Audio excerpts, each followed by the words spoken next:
Good morning and welcome to Start the Day on, I think it is, I've lost track of the day. It's a Thursday today, isn't it?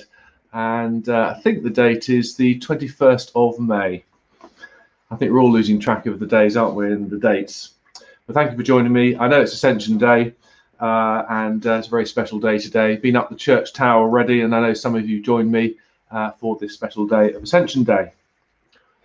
I thought maybe just for a couple of days and over next week we do something different. Today, as it's Ascension Day, I thought we'd begin with some thoughts about Ascension Day. And I'm going to bring us a reading from Acts in a moment, and then use the thoughts that Bobby Proud has put together for us about Ascension Day. Over the period between Ascension Day and Pentecost, there's a special period of prayer called Thy Kingdom Come.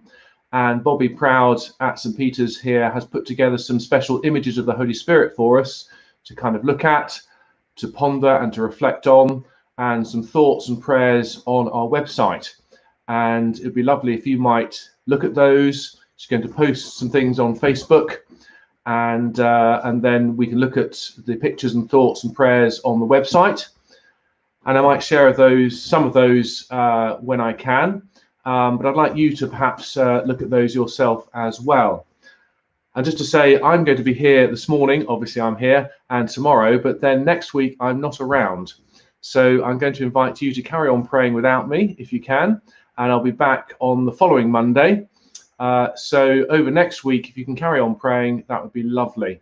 And the prayers and thoughts will be posted on Facebook that Bobby has done, the images, and you'll find the thoughts and the prayers on a link on our website. But we're going to begin today with what Bobby has shared, and I'll do the image and thought and prayer tomorrow as well to help us begin our prayer journey of images of the Holy Spirit and the thoughts and prayers in Thy Kingdom Come in this 11-day journey to Pentecost. So I'll show you the image in a moment and the thought that Bobby's given us, but let me read first of all a reading for today for Ascension from Acts chapter 1. Acts chapter 1 verses 6 to 11. When they had come together, they asked him, Lord, is this the time when you will restore the kingdom of Israel? He replied, It is not for you to know the times or periods that the Father has set by his own authority. But you will receive power, and the Holy Spirit has come upon you. And you will be my witnesses in Jerusalem, in all Judea and Samaria, and to the ends of the earth.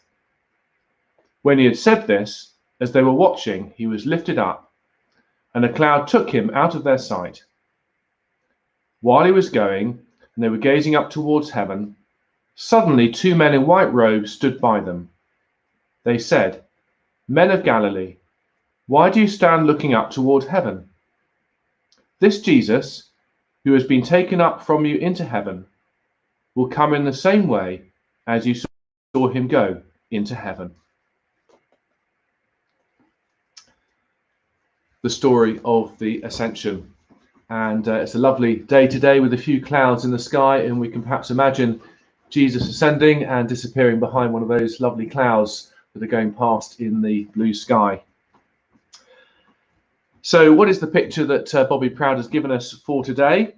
Well, I'm going to try and show you on the screen the picture.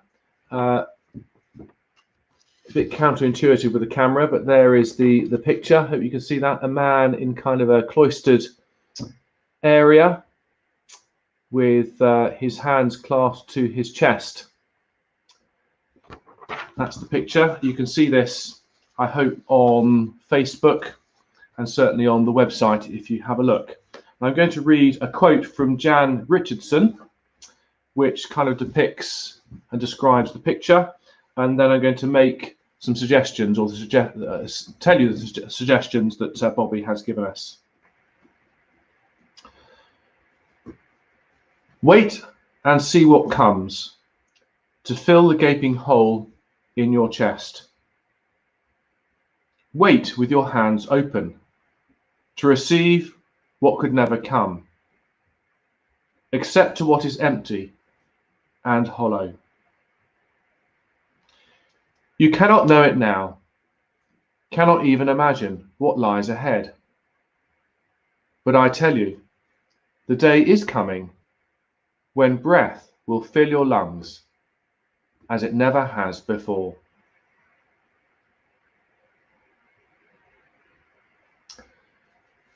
And these are the thoughts that Bobby has given us to think about. Waiting can be hard, but if we know there is something good at the end of it, it becomes easier.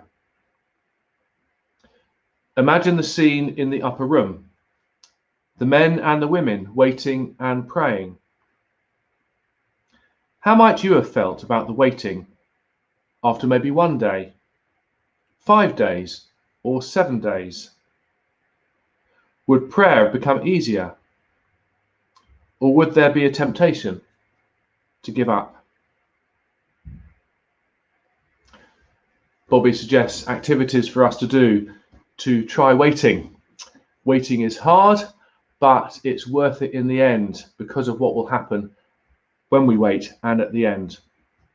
So her suggestions are to maybe set a timer and to practice being still and waiting, maybe just a minute or maybe 10 minutes or maybe even an hour, and to look forward to what will happen at the end, maybe even just a cup of tea or something that happens at the end. When we're still, when we wait, we anticipate, and it's always worth it what we receive at the end. So do have a look at what Bobby's prepares, the picture, the image of the Holy Spirit. Do read the Jan Richardson quote again and the suggestions he's made, and I hope that will bless you today. And do read the thoughts and prayers and look at the images every day between now and Pentecost if you can. And we'll do one tomorrow as well. Thank you for joining me, and I look forward to seeing you tomorrow, and I hope you have a really good day. See you tomorrow.